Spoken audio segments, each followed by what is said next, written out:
Olá, queridos alunos, queridas alunas. Então, estava aguardando, e aí nós iremos começar então a nossa aula, né, do nosso Momento Enem de hoje. E hoje nós vamos tratar do tema de ética e moral, desafios e possibilidades. Qual que é a minha intenção hoje? Minha intenção hoje com vocês é estudar tanto o conceito de ética como o conceito de moral, ver os desafios que eu vejo e as possibilidades.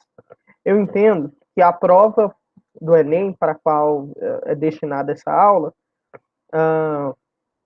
a prova do Enem não é só uma prova de conhecimento só de conteúdo, mas ela exige uma reflexão filosófica, uma reflexão ética, né? E isso vai contribuir tanto para as questões de ciências humanas, quanto para a redação que vocês vão ter que fazer dentro da prova também. Né? Então, hoje nós vamos refletir um pouquinho sobre isso, né? Sobre ética e moral, os desafios e possibilidades, tentando contextualizar esses dois conceitos, ok? Então, bora lá. Primeira coisa que a gente precisa entender quando a gente fala de moral é que moral ela é um deve ser, né? Moral ela tem um peso normativo, ou seja, ela tem o dever de orientar a conduta humana a partir de certos valores. Para ficar mais claro, eu trouxe aqui basicamente como funciona, né? A moral ela é expressa de vários modos. Então, nós temos aí os valores em músicas, valores em histórias que nos são contadas quando pequeno, né?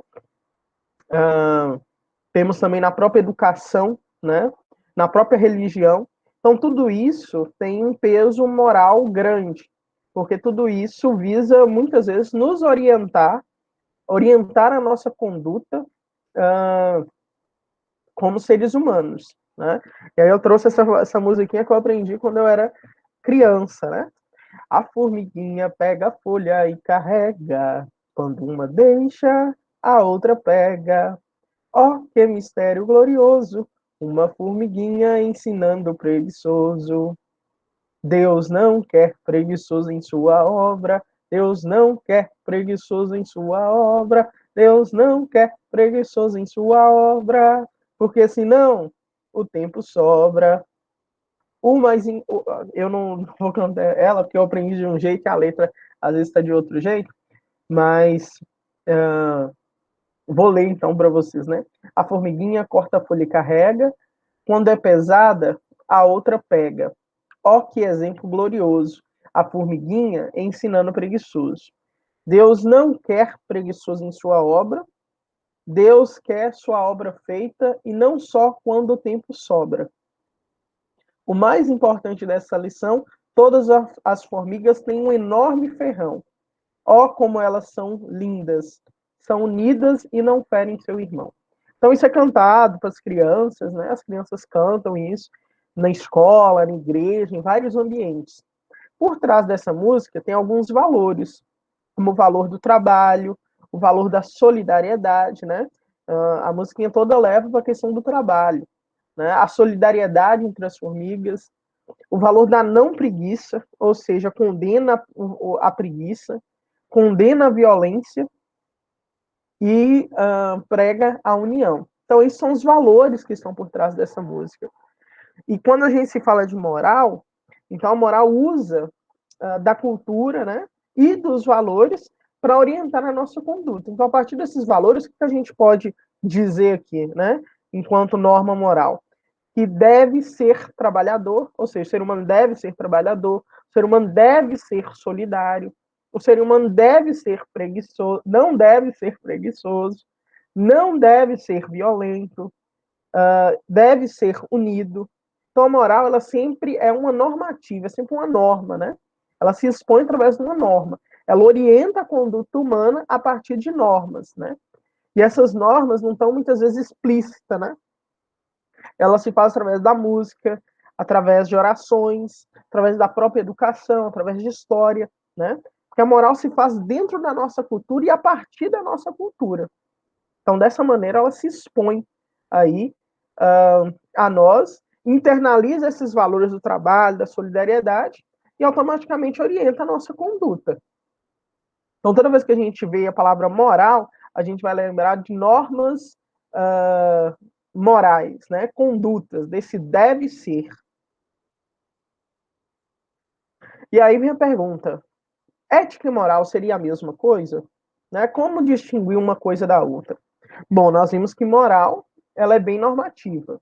A ética, a gente já chama também de filosofia moral.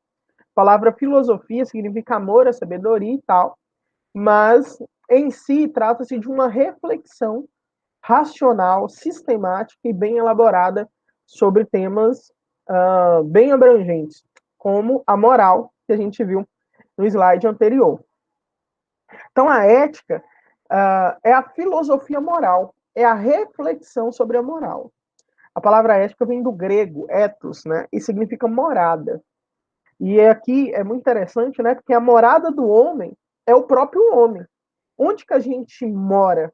Dentro de nós mesmos, né? Então, por exemplo, nós temos uma cidade enorme, né? Então, essa cidade enorme, ela pertence a todos, né? Então, aí vem a questão da moral, a moralidade. Mas a nossa morada é bem particular.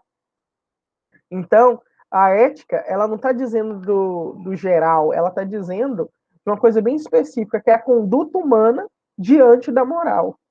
Então, a gente pode falar que a ética é um estudo da moral, né?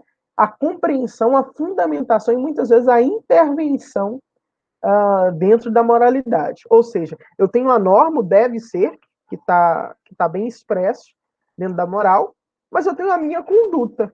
Então, diante da moral, eu vou tentar compreender, fundamentar e muitas vezes intervir no conteúdo dessa moral, né? Intervir nessa norma. Ou seja, por exemplo, né? Mentir. Mentir é um ato imoral, né?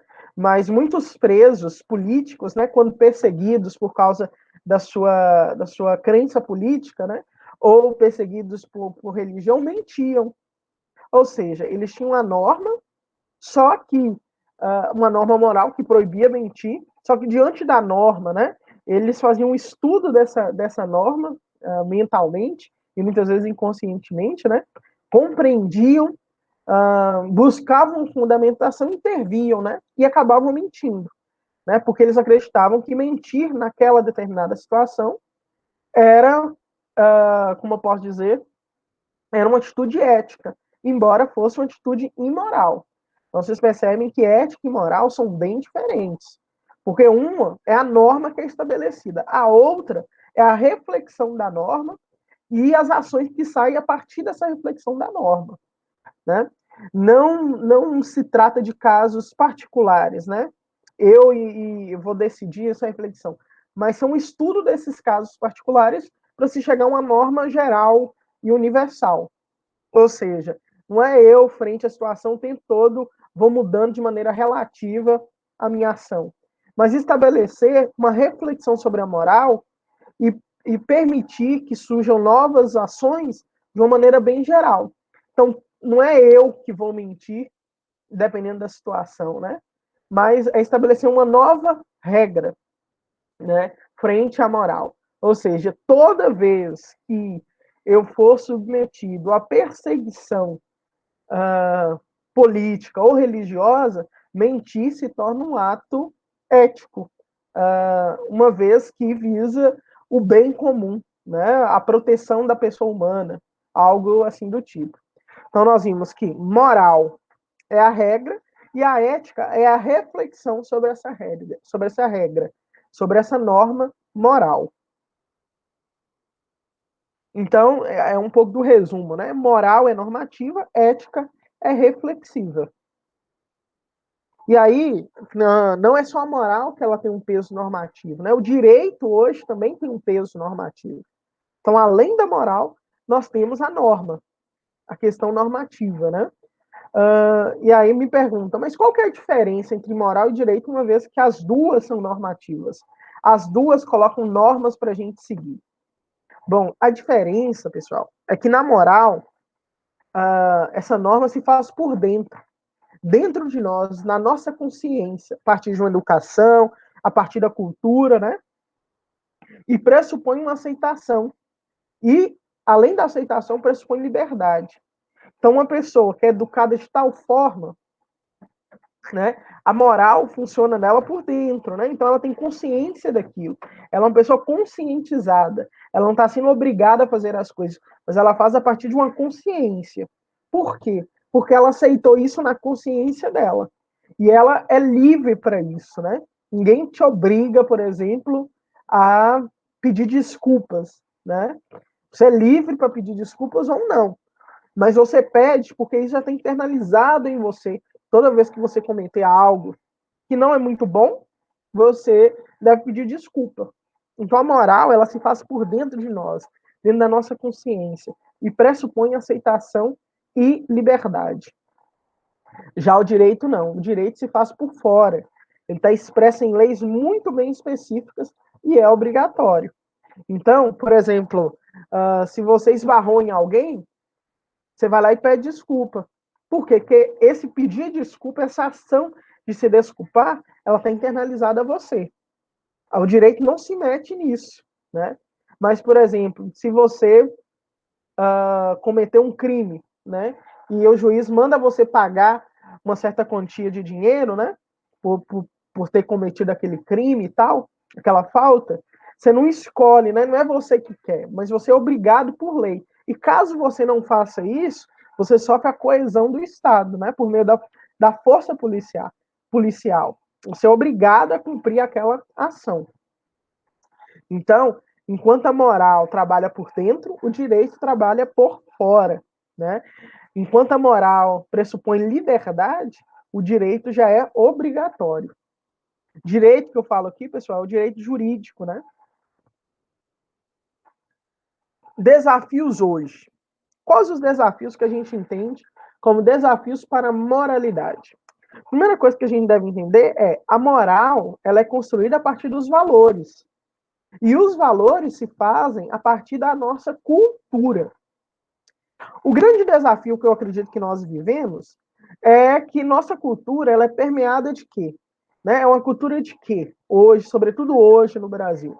Então nós temos uma cultura machista, nós temos uma cultura de homofobia, né? Uma cultura homofóbica, uma cultura que é intolerante, sobretudo em questão de religião, uma cultura que é racista. Então, de alguma forma, essa cultura, né, ela se fez presente em valores, e esses valores estão presentes na nossa moralidade hoje. E muitas vezes eles passam despercebidos. Um exemplo disso é essa música aqui, se eu não me engano, do Jorge Mateus, né? Um trecho da música do Jorge Mateus, que diz assim, eu não canto bem, pessoal. Ela queima o arroz, quebra copo na pia, tropeça no sofá, machuca o dedinho e a culpa ainda é minha. Ela ronca demais, mancha as minhas camisas. Dá até medo de olhar quando ela tá naqueles dias. É isso que eu falo para os outros, mas você sabe que o esquema é outro. Só faço isso para malandro não querer crescer o olho. Tá doido que eu vou fazer propaganda de você? Isso não é medo de te perder, amor. É pavor, é pavor. Então, isso aqui é um homem cantando para a mulher, dizendo para ela que em praça pública, para as outras pessoas, ele desqualifica ela. Porque ele tem medo de perder ela. Então, ele trata ela como se fosse um objeto, né? Uma posse, né? Que ele está com medo de alguém chegar e levar dele. Né? Ou seja, tira toda a característica de liberdade da mulher. Né? Ou seja, a mulher, para ele, está com ele por causa dele, né? Pelas ações dele, e não por vontade própria. Né? Na cabeça dele, esse é o pensamento.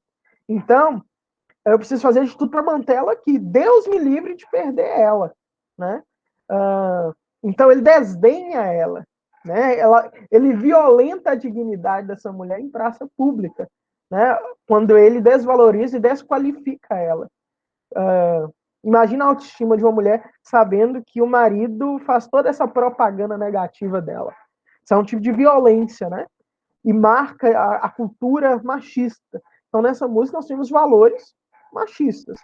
Só lembrando que eu gosto muito desses dois cantores, mas a partir de uma análise crítica, a gente percebe que esses valores machistas estão sendo disseminados, muitas vezes, né?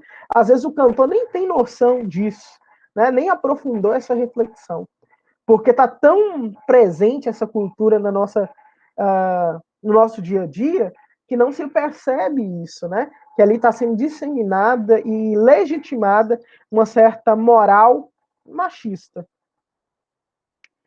Consequência disso, né? Quanto tempo, desde quando a mulher sofre violência? E muitas vezes isso é velado, né? Isso é normal, né? Estava vendo um trecho de uma novela chamada Gabriela, onde um coronel ele mata a esposa porque a esposa o traiu, né? E ele se acha no direito de, uma vez que a esposa pisou na bola, ele pode matar a mulher. E a sociedade da época, eles apoiam, eles legitimam essa ação. Né? O homem que é traído pela sua mulher, né? O homem é dono da mulher, e quando essa mulher pisa na bola, quando ela trai ele tem o direito de lavar sua honra, de matar aquela mulher. Então, isso era socialmente aceito, era moralmente aceito, fazia parte da cultura. Mas só de um tempo para cá, né, na verdade sempre houve muita luta, mas só de um tempo para cá é que a mulher começou a ser reconhecida em sua dignidade. Lembrando que até pouco tempo a mulher nem votava.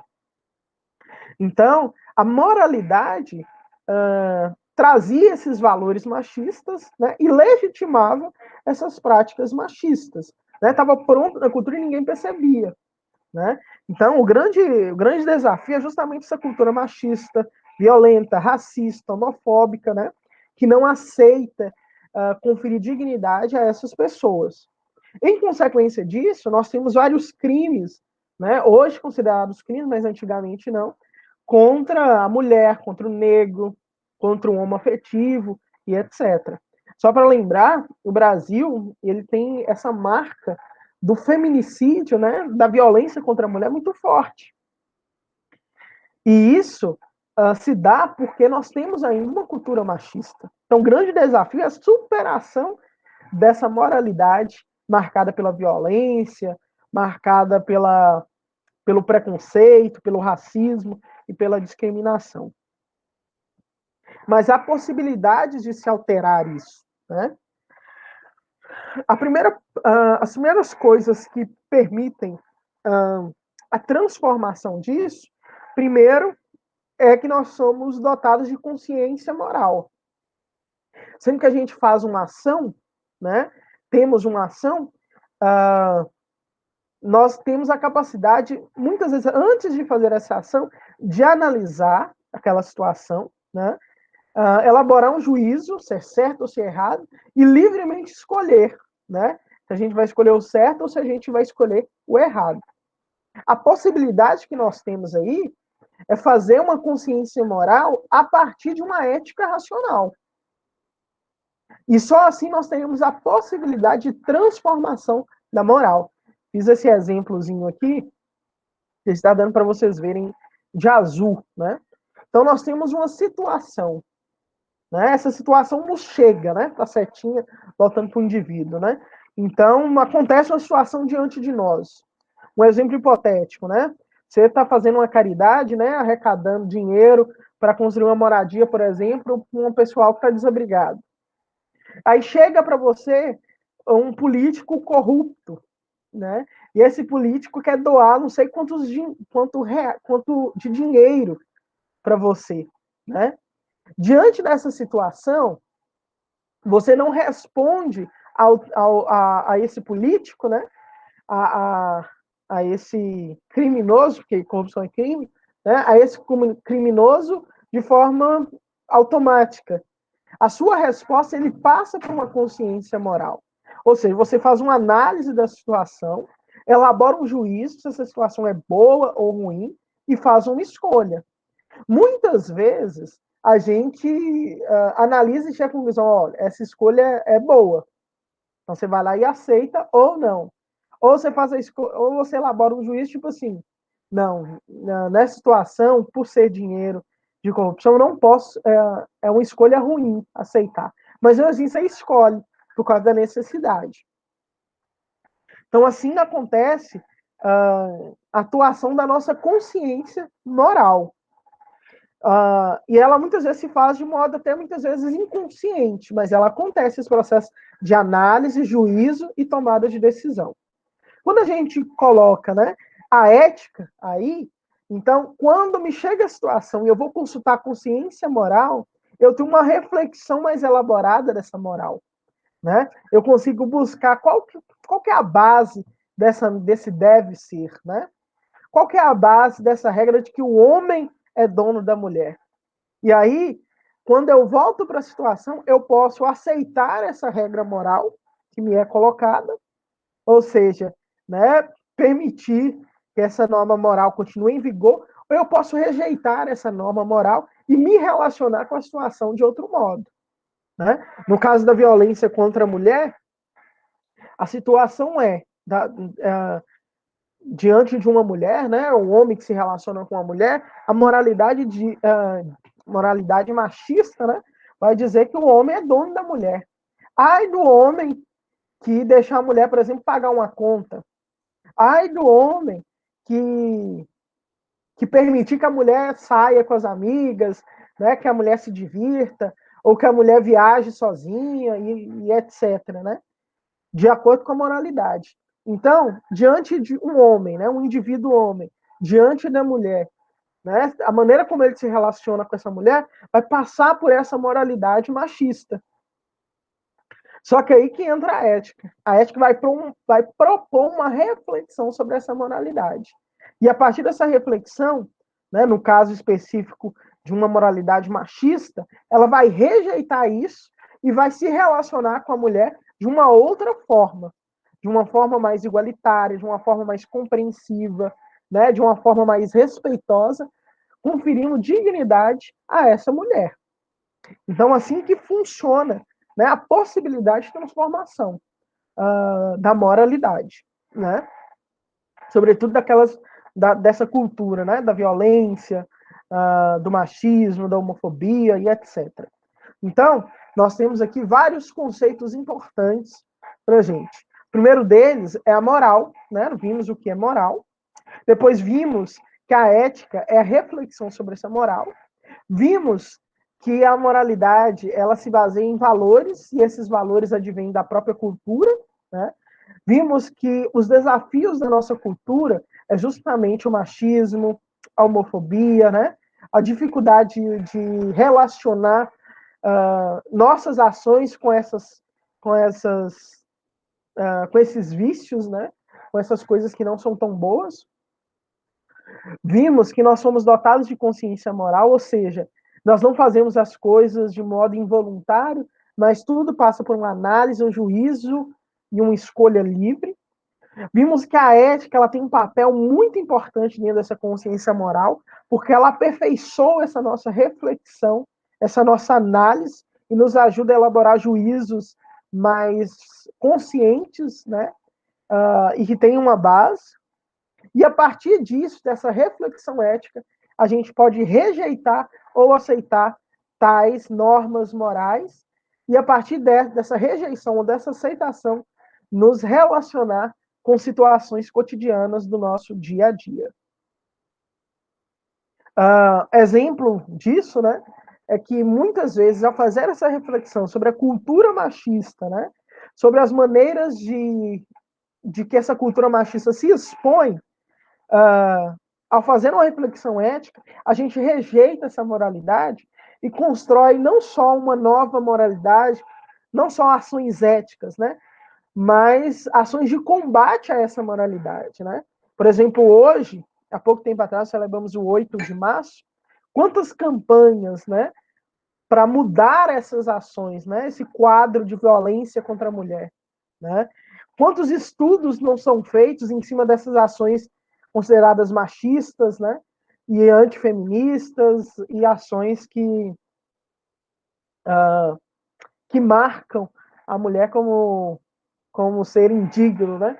quantas ações foram elaboradas para combater essas ações de violência contra a mulher. Então, pessoal, ética e moral, né? As duas caminham lado a lado, né? A moral é importante porque ela orienta a nossa conduta, né? O ser humano é um ser que não nasce pronto, ele se constrói. E a moralidade é a base dessa construção. Nós temos a ética que reflete sobre isso, né? No entanto, nós construímos ao longo da história uma moralidade que muitas vezes, não sempre, né? Mas muitas vezes é marcada por ódio, por violência, né? Por segregação, por discriminação e preconceito. Então, esse é o grande desafio, né, da ética hoje, que é pensar isso tudo, e a possibilidade é justamente essa transformação desses valores, né, a partir de uma reflexão ética racional. Então, eu espero ter contribuído um pouco para a reflexão de vocês, né, trazendo esses conceitos e essa reflexão bem próxima do cotidiano nosso aqui do Brasil, para que vocês, na hora da prova, consigam, na prova do Enem, né, consigam identificar nas questões, né, o que é ética, o que é moral, e ainda consigam refletir sobre isso, muitas vezes em uma redação, né, em uma dissertação da própria prova, ok? Qualquer dúvida podem estar me enviando e nós vamos dar continuidade a esses estudos, né? Então, na próxima aula, nós vamos tentar resolver questões do Enem relacionadas à ética, né? Ao conceito de ética, ao conceito de moral, a relação entre elas e a relação também entre o direito, né? A questão da consciência moral e também debater a liberdade, né? O quanto que a liberdade é importante dentro das ações, dentro de uma ação moral, né? Para ser moral, precisa ter liberdade. E a gente vai estar debatendo isso com mais tempo, ok? Então é isso, pessoal. Abraços e até mais.